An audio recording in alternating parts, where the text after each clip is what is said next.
வணக்கம் viewers, welcome to கருவேப்பிலை சமையல். இப்போது நம்ம ஒரு புது வகையான சட்னி பண்ண போகிறோம். அதுக்கு முதல்ல கொஞ்சோண்டு எண்ணெய் ஊற்றிருக்கோம். சும்மா ஒரு பிஞ்சு வெந்தயம் போட்டிருக்கோம். ஒரு 7-8 மிளகா போட்டுக்கிறோம். இதை நல்லா வறுத்துக்கணும். அதுக்கப்புறமா ஒரு பெரிய டேபிள் ஸ்பூன் அளவுக்கு தனியா போட்டுக்கிறோம். இதை நம்ம வறுத்து தனியாக எடுத்து வச்சுக்கணும். மிளகாவில் நீங்கள் உப்பு போட்டு வறுத்தா நெடி வராது. பட் ஆனால் இதெல்லாம் இருக்கிறதுனால நான் உப்பு போடலை, அப்படியே வறுத்துருக்கேன். இப்போ இதை வறுத்ததை நம்ம எடுத்து வச்சுக்கிறோம். எடுத்து வச்சுட்டு அடுத்த ப்ராசஸ் நம்ம போகிறோம். இப்போ என்ன பண்ணுறோன்னா, அதே பாண்லியில் சும்மா ஒரு ட்ராப் எண்ணெய் விட்டுட்டு ஒரு பெரிய வெங்காயம், பெரிய சைஸ், சின்னதாக இருந்தால் 2 கட் பண்ணி இந்த மாதிரி நீட்டாக கட் பண்ணி போட்டு நல்லா வதக்கிக்கோங்க. இதுக்கு தேவையான புளி ஒரு ரொம்ப சின்ன லெமன், அதாவது நெல்லிக்காய், சின்ன நெல்லிக்காய்னு வச்சுக்கோங்களேன், பெரிய நெல்லிக்காய், அந்தளவுக்கு புளியை கொஞ்சம் ஊற வச்சு வச்சுக்கணும் தண்ணியில்.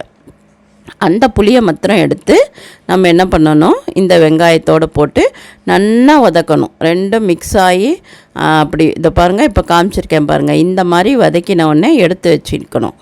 அதை நம்ம ஏற்கனவே வறுத்தோம் பார்த்திங்களா, அதை முதல்ல ஒரு பொடி போட்டுண்டு அதை என்ன பண்ணணும், மிக்சியில் ஏற்கனவே வறுத்த இந்த வெந்தயம், தனியா, மிளகா எல்லாத்தையும் ஒரு 2 சுற்று சுற்றிட்டு வந்துடணும்.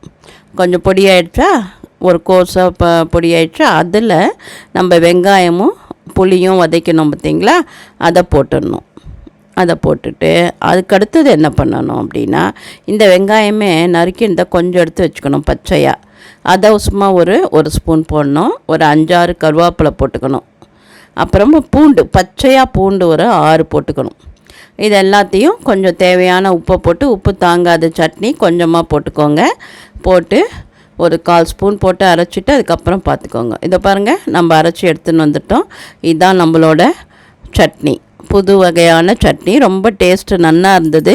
இப்போ நான் என்ன பண்ணியிருக்கேன் அப்படின்னா, பாண்லியில் எண்ணெய் விட்டு கடுகு போட்டு கடலைப்பருப்பு போட்டிருக்கேன்.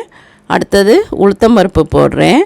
அப்புறமா கொஞ்சம் 2 மிளகா பிச்சு போடுறேன். அப்புறம் பூண்டை என்ன பண்ணணும், நீங்கள் கருவேப்பிலை போட்டிருக்கேன். பூண்டை நீட்டாக நறுக்கி வச்சுக்கணும், இல்லை பொடியாக நறுக்கிக்கணும். அதை சேர்த்துடணும். ஒரு 8 பூண்டு அப்படி சேர்த்துட்டு இதெல்லாம் நல்லா வறுக்கணும். வறுத்துட்டு ஒரே ஒரு மிளகாயை பிச்சு போட்டுடணும். பிச்சு போட்டு நல்லா வறுத்துட்டு நம்ம அரைச்சோம் பார்த்திங்களா, அந்த விழுதை போட்டு நல்லா ஒரு கொதி, அப்படி லேசாக ஒரு பபுள்ஸ் வரும், அப்போ ஆஃப் பண்ணிட வேண்டியது தான். இந்த தொட்டுக்க உங்களுக்கு சாத்தில் போட்டு சாப்பிட்டுக்கலாம். இந்த சட்னியை தோசைக்கு தொட்டலாம், சப்பாத்திக்கு தொட்டுக்கலாம், ஈவன் தயிர் சாத்துக்கு ரொம்ப நல்லாயிருக்கும். வாங்க, இப்போ நம்மளோட சட்னி ரெடியாக எடுத்து பார்த்தீங்களா, அவ்வளோதான். இதை போட்டு ஒரு கலரி அப்படி லைட்டாக ஒரு பபுள்ஸ் வருது பாருங்கள், வந்தவுடனே இதை எடுத்துடுறோம். அவ்வளோதான், இவ்வளோதான் பதமே. எடுத்து வச்சுட்டா நம்மளோட சுவையான சூப்பரான சட்னி ரெடி ஆகிடுது. இப்போது என்னோடய கண்டென்ட் உங்களுக்கு பிடிச்சிருந்ததுன்னா ஒரு சப்ஸ்கிரைப் போட்டுக்கோங்க, ஒரு லைக் பண்ணுங்கள், ஃப்ரெண்ட்ஸுக்கு ஷேர் பண்ணுங்கள்.